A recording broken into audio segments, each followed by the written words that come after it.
স্থানীয় বাসিন্দারা হীরাপুর সার্কেলের বার্থাল প্রি প্রাইমারি স্কুলের নির্মাণ কাজ বন্ধ করে দিয়েছেন। এ বিষয়ে স্থানীয় মানুষের সাথে কথা বললে তারা বলে যে নির্মাণ প্রক্রিয়াটি অপর্যাপ্ত, নিম্নমানের উপকরণ ব্যবহার করা হচ্ছে এবং নির্মাণ কাজ সঠিকভাবে করা হচ্ছে না। বৈদ্যুতিক তার লাগানোর আগে রং করা হচ্ছে, শ্রেণীকক্ষে লাগানো দরজাগুলি সঠিকভাবে লাগানো হয়নি, এমনকি কোনো রেলিংও নেই, যা শিশুদের নিরাপত্তার জন্য হুমকি স্বরূপ। এই কারণেই তারা নির্মাণ কাজ বন্ধ করে দিয়েছেন।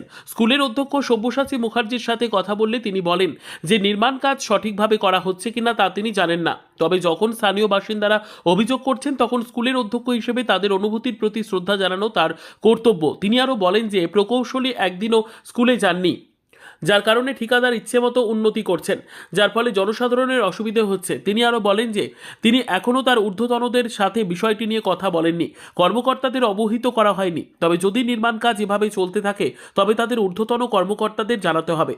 কাজল মিত্রের রিপোর্ট, নিউজ সমাজিতৈষী। কেন কাজ স্কুলে বন্ধ করেছেন আপনারা? স্কুল কাজ বন্ধ করার একটাই কারণ, আমাদের কাজ ঠিক মতন ওরা করছে না। জমিন ঢালাই করেছে, বারান্দাটা কোনো প্লাস্টার করেনি। রেলিং বসাবার কথা ছিল, সামনে রেলিং বসায়নি। তারপরেও যদি বসায় তো ভাঙতে হবে, আবার প্লাস্টার করতে হবে। রুমের ওয়ারিং করার কথা ছিল, ইলেকট্রিক দেওয়ার, কিচ্ছু করেনি। তার আগে ওরা রং করে নিচ্ছে। এটার কি কারণ? সামনে দরজা বসানো হয়েছে, ওটার কোনো প্লাস্টার নেই, ওটার উপরে রং করছে।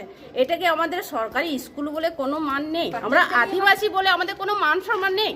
স্কুল আজকে আদিবাসী স্কুল বলে যেমন ইচ্ছে সেরকমই হয়ে যাক, এটা কোনো কথা? সরকারের তরফ থেকে যাটুকু আমাদের এসছে, স্কুল ভালোভাবে স্কুলের মতন যদি স্কুল তৈরি হোক, আমরা এটাই তো চাইছি। তা আধা বুঝকা কাজ করে ওরা ছেড়ে পালাচ্ছে, এটা কেন করবে? এটা তাহলে স্কুল নয়, এটা আমাদের কোনো মাঠ ঘাট। এটাই তো বলবো। দেখে আপনারাও নিশ্চয়ই দেখছেন কিরকম ভাবে আমাদের কাজ এখানে হয়েছে। ওই কারণে তো আমাদের কাজ বন্ধ করা, ওই কারণেই আমাদের কাজ বন্ধ করা। হ্যাঁ, আমার এটাই বলার অনুরোধ যে এটা স্কুল যখন হয়েছে খুব ভালোভাবে যদি স্কুলটা হয়, সরকারের কাছে আমাদের একটাই অনুরোধ, স্কুল যখন হয়েছে স্কুলের মতন সুন্দরভাবে হোক, পরিবেশটা যেন ভালো হোক। কেন ছোট বাচ্চার স্কুল, এটা কোনো রেলিং বসানোর নেই, বাচ্চা জাম্পিং করলে নিচে পড়ে যাবে।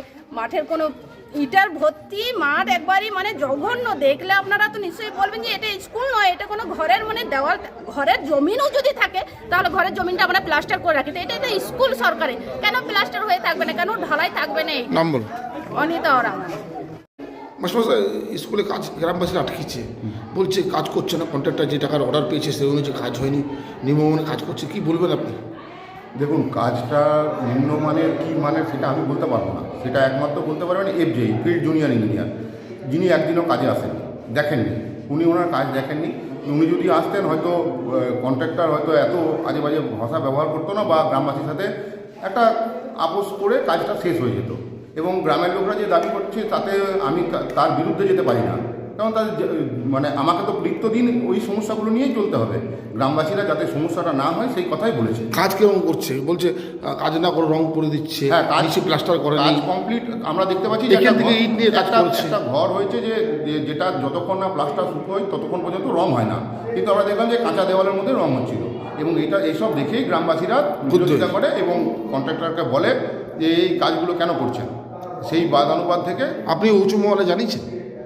না, দেখুন এসএসএম আমি কাউকে কিছু জানাইনি, কারণ এটা ফর দ্য টাইমিং হচ্ছে, হয়তো আবার আসবে। কন্ট্রাক্টরকে বলা হয়েছে আসতে, কন্ট্রাক্টর আসছিল না। আচ্ছা, আপনি কী পদক্ষেপ নেবেন? আপনার তরফ থেকে কী পদক্ষেপ নেওয়া উচিত? আপনি হেডমাস্টার যেহেতু স্কুলের, কী পদক্ষেপ নেবেন? আমি এই কাজ যদি শুরু না হয়, আপকামিং ইলেকশন আসছে, আমি আমার ঊর্ধ্বতন কর্তৃপক্ষকে জানাতে বাধ্য হব। আপনার নাম? আমার নাম সব্যসাচী মুখার্জি, হেডমাস্টার। আমি হেড টিচার।